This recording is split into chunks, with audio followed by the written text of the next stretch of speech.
اولش موزه تهران الفه که به اتفاق می‌بینیم، بعد موزه لوگانت هست، قصر لوگانت هست، موزه ملی قهوه و شکلات و در انتها موزه ملی کارآفرینان بزرگ ایرانی رو.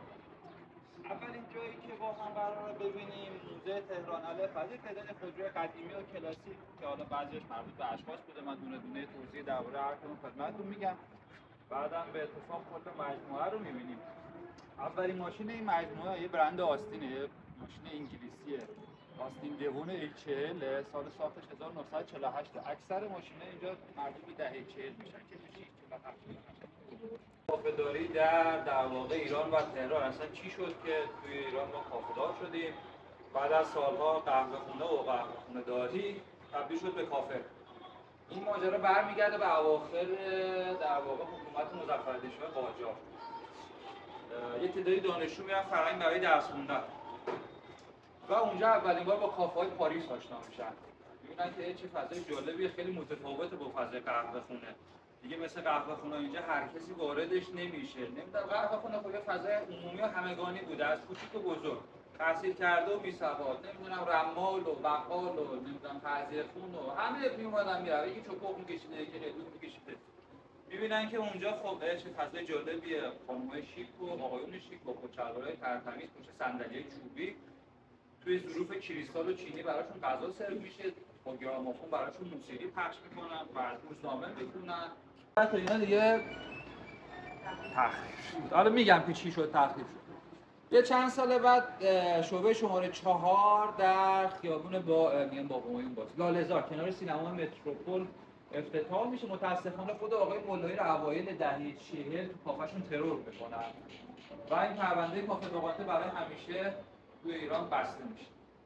کافه لوگانته یه سری اولین ها داره، مثل اولین کافه، مثل اولین کافه مشابه همین فضا، پنجره های شیشه ای، ماشیناشون رو میومدن پشت این پنجره ها پارک میکردن، میومدن داخل کافه.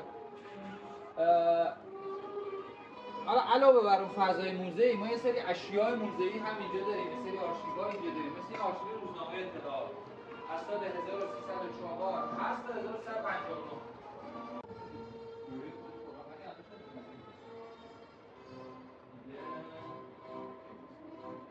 دست استاد مشاهدی که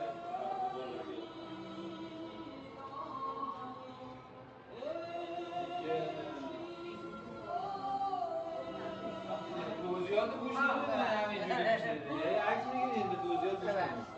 اینم روزنامه لوپتی ژورنال فرانسه است که تاجگذاری مظفرالدین شاه قاجار رو توی اون سالها به تصویر کشیده و بعدا یه سفری دارن باز به فرانسه. همین روزنامه عکسشون دوباره توی گنجه 120 ساله ما، گنجه 120 سال قدمت اینجا آقای آفریقای جنوبیه و ساخته کشور روسیه.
خیلی فراتر از تصور حساب کتابی که فراتر از این بعید میدونم که قیمت اون شده باشه.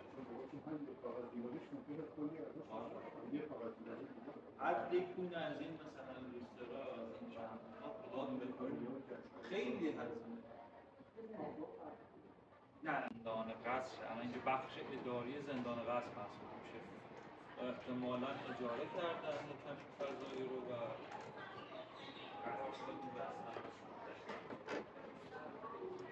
ولی فضای خیلی بیشتر.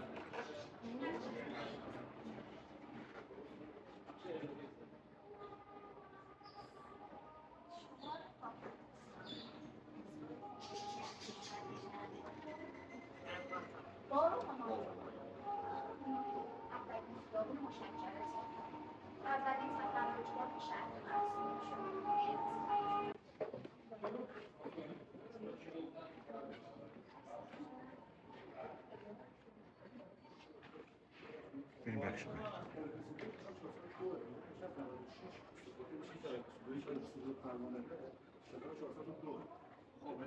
مجتمع گردشگریش ماده. نه، پولش کافش بود. آره. بفرمایید که بریم موزه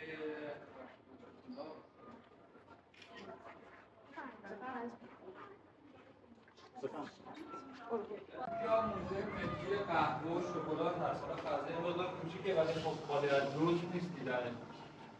عرض کنم که داستان قهوه و شکلات برمیگرده به دوران صفویه در ایران. گفته میشه شکلات دوره شاه عباس دوم در ایران شناخته شده بوده و به صورت مایع و تلخ می‌خوردن. بیشتر جنبه دارویی داشته. حالا میگن که برای مثلا تقویت قوای جنسی استفاده می‌کردن شکلات رو با ریشه گیاه ارکیده یا هم سرلب قاطی می‌کردن و به صورت تلخ و در واقع مایع می‌خوردن. بعدها که ناصرالدین شاه قاجار یه نمایشگاهی بود در فرانسه، میره فرانسه نمایشگاه رو ببینه. نمایشگاه اکسپو و اینجا تصویری که داره از غرفه آنتین فارمرز بازدید میکنه و با شرکت بیسکیت سازی که خدمتتون گفتم عکس توش در واقع پارک شکلات داره دیگه. نه مثل این امتحان که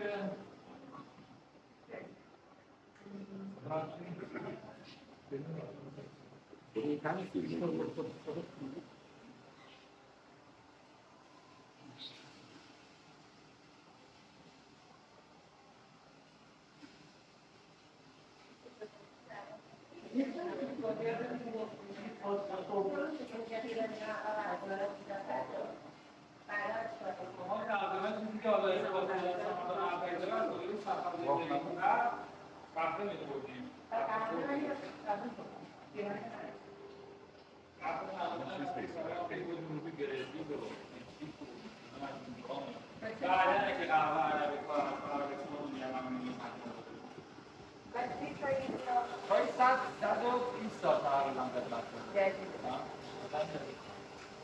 دستگاه رست قهوه که کاملا جدیده، آسیا رو نشونه قهوه نشون میده. قهوه آمریکانا از جنگ جهانی اول میاد. آبگوش اضافه میکردن که هم زیاد بشه هم به همه برسه. در خیلی کارآمد بوده، قهوه خیلی کمک کرده به سرمایه‌دارا.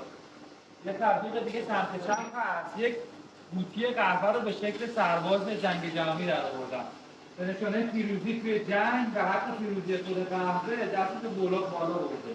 بسیار بسیار کارآمد بود نوشیدن قهوه برای سربازان و اولین تبلیغ قهوه هم سال 1790 میلادی در مجله نیویورک تایمز آمریکا چاپ می‌شد. روی دیوار هست، اون دومی از بالا تبلیغ قهوه هست. و این هم که تبلیغ قهوه فوریه. اون دست بلندا هم بهش میگن جزوه، قهوه جوش‌های ارمنیه. جزوه ارمنی بهش میگن.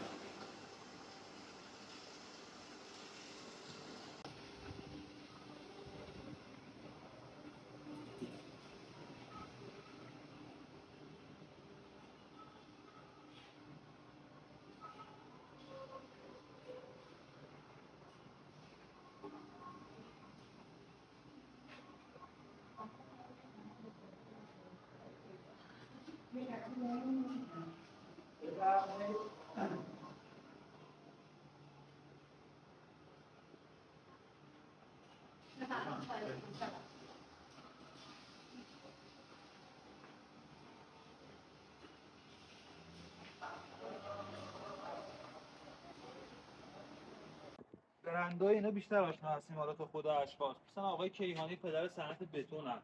آقای فتحی مثلا یخچال و کارخانجات امرسون رو راه اندازی کردن. آقای لاهیجی که البته 2 سال پیش فوت کردن، این کلوشه نادری و در واقع مبدعش بودن. آقای عابدی آملی پدر صنعت شوینده ایران، پودر تاج و محصولات تاج و حالا بقیه دوستان.